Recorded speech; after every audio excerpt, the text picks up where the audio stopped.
Unless former President Olusegun Obasanjo clarifies the comment he allegedly made that picking former Vice President Atiku Abubakar as running mate in 1999 was a mistake, the People's Democratic Party has threatened to break the egg and tell the whole world and Nigerians who Obasanjo is in 48 hours. The media was awash on Monday with former President Olusegun Obasanjo, his quote to have said that he made a mistake while selecting Alhaji Atiku Abubakar as his vice president in 1999. However, Chairman of the People's Democratic Party Board of Trustees, Senator Walid Jibrin, said that if the former president failed to clarify the statement in 48 hours, the party will be left with no option but to expose Obasanjo to tell Nigerians who he really is. Now, Senator Jibrin, who spoke to journalists, explained that the PDP was high in regards and respect for the former president, but it will be very disappointing if the statement credited to him is true. Well, joining us to discuss this are Biodun Shomi, a political analyst, and Bola Oba, who is also a political commentator. Thank you so much, gentlemen, for joining us. It's my pleasure. Great. It's a very interesting conversation that we have here. I'll start with you, Mr. Oba. We have seen the former President Olusegun Obasanjo speak and comment on several issues, especially personalities. I mean, we can even make reference to his very famous book, My Watch, and some of the statements that he has made about people, and his open letters. He's known also for his open letters. But in the thick of the campaign season, he talks about the former vice president being a mistake on his part in 1999. And one will wonder, why would he be making such a statement? Is it just one of those political statements that are made at times like this, or could there be more to this? I wonder why anybody in the leadership of P.D.P would want to grace former President Olusegun Obasanjo with the honor he does not deserve. They will be committing political harakiri in this political society if they want to engage with Olusegun Obasanjo on anything that we give him relevance, especially for the mischief that he has set out to do. They should just leave him on his own and let him do whatever he likes, because at some point,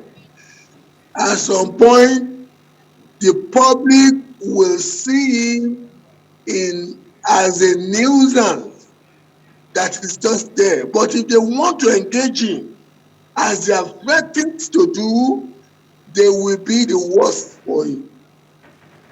There are those who would be very... Not so much that I love them, not so much that I'm a member of the party, but it would be a strategic PR error to engage Obasanjo in any form of imbroglio, especially on remarks and opinions that he has codified in his book. I wonder why they want to engage in this rough fight. There are those who would, not like the idea of you speaking of the former president in that regard, calling him mischievous, or saying that he does not necessarily have relevance or should not give relevance to what he has to say. This is an elder statesman. This is somebody who many politicians hold in high regard. They still pay courtesy visits to him. For Atiku, and now 4 years after, he remembers again, after the villainy that he had done Atiku at the penultimate electioneering cycle 4 years ago. He supposedly forgave him and campaigned for him, and suddenly now Atiku is a villain again. So he wanted to sell us a villain 4 years ago. If you engage such a man and don't let Nigerians just reason the fact that this is a man who could be very inconsistent because of the mischief that drives him. You will be giving him relevance. Okay. Mr. Shomi, I'd like to bring you up, bring you in on this. Okay.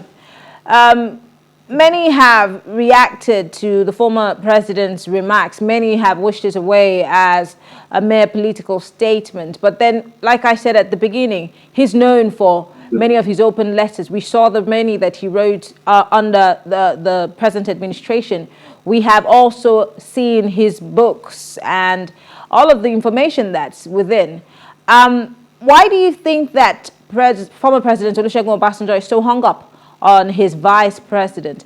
And just to borrow some things that Mr. Oba just said, that why would he want to mar, the campaign of someone who also works with him and campaigned for him, then all of a sudden he's become a bad person? Don't people change? And doesn't he reserve the right to make his assertions? Honestly speaking, to be fair to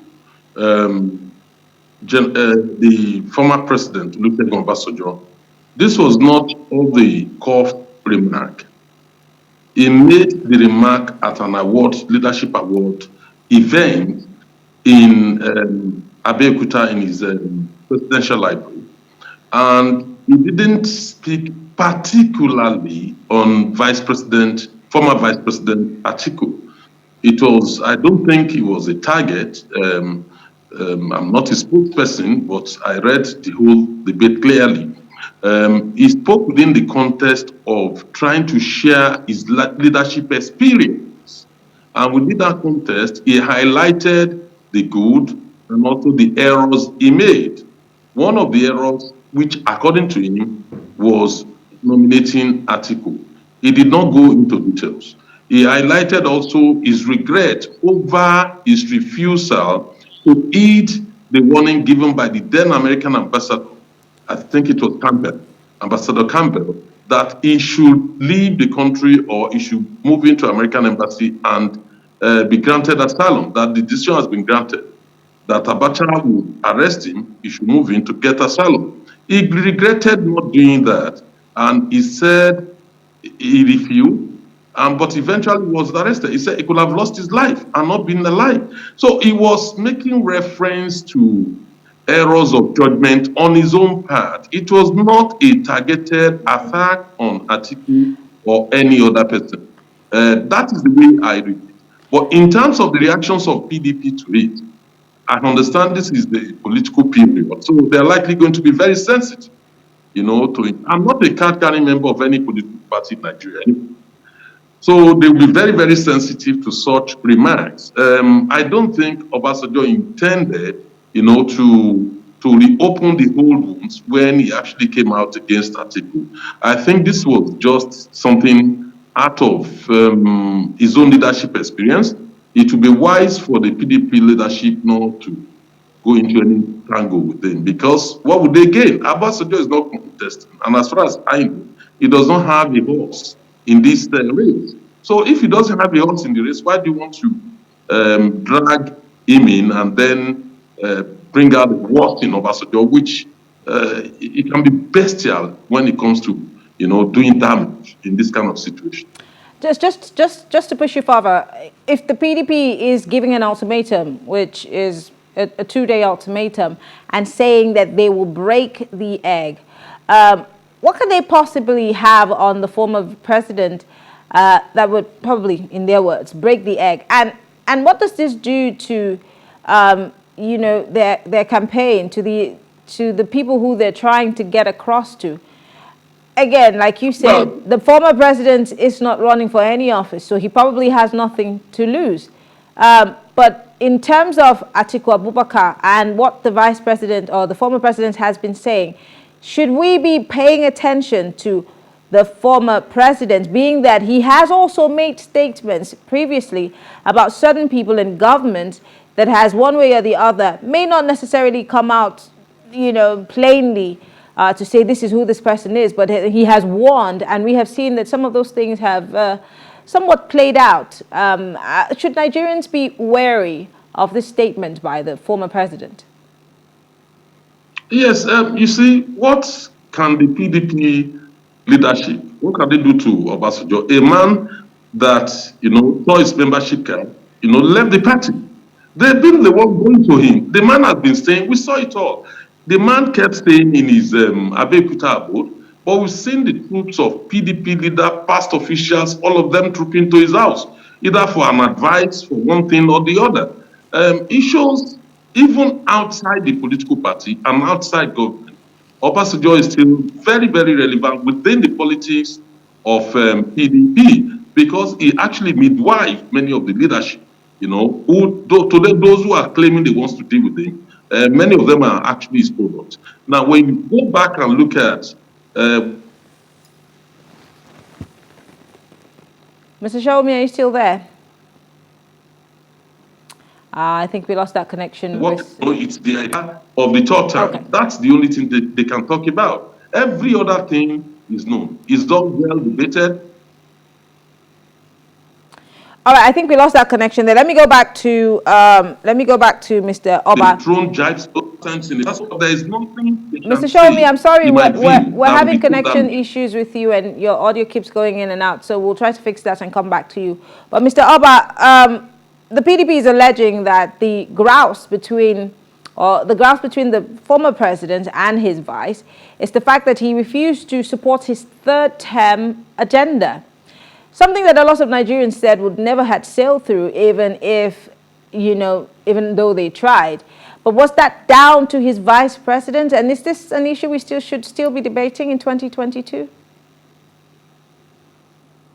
Look, I'll go back to the point I made earlier, and that is, it does not do the PDP leadership and the PDP presidential candidate any good to excite the madness that they are beckoning at this juncture.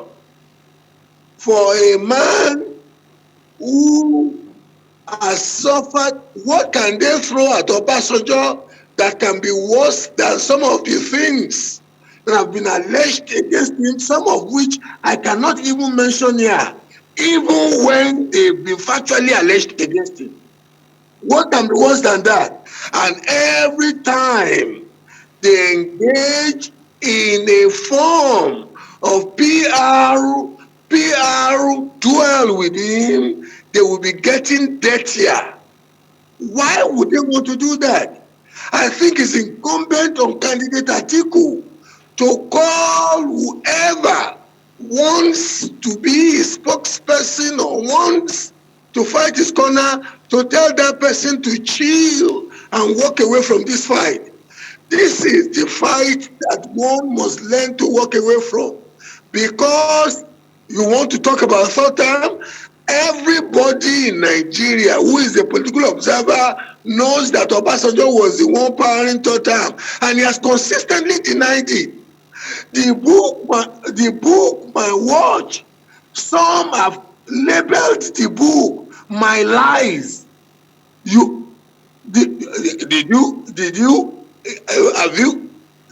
Does anybody watching this program now remember Professor Wole Soyinka's opinion about the book? And apart from Professor Wole Soyinka, does an average Nigerian political watcher not know that Obasanjo was behind, tenure elongation, and yet he has consistently denied it? When all the facts point to him, nobody is saying Atiku is a saint. But in so much as the PDP has chosen him as their candidate on this occasion, they have enough to manage with the squabbles that is ensuing as a result of Atiku choosing a vice presidential nominee. Okay. They have that to manage, because there seems to be a tendency for a form of factionalization to develop in the party. Why would they want to bring Obasanjo into the mess? And this is somebody who does not even like PDP, giving this free advice. Okay. I wonder what they want to gain. Oh, well, Unfortunately, our time is up. I want to say thank you, gentlemen. Biada Showmi is a political analyst. Balaba is also a political commentator. Thank you so much, gentlemen, for being part of this conversation. We appreciate your thoughts. Thank you very much for the opportunity. All right. Well, thank you for being here on the show tonight. Don't forget, you can also play catch up and watch the show from start to finish on our YouTube page. It's PlusTV Lifestyle. Go on YouTube. And of course, you can download and subscribe. I'm Mary Annika, and I'll see you tomorrow as we talk for development. Have a good evening.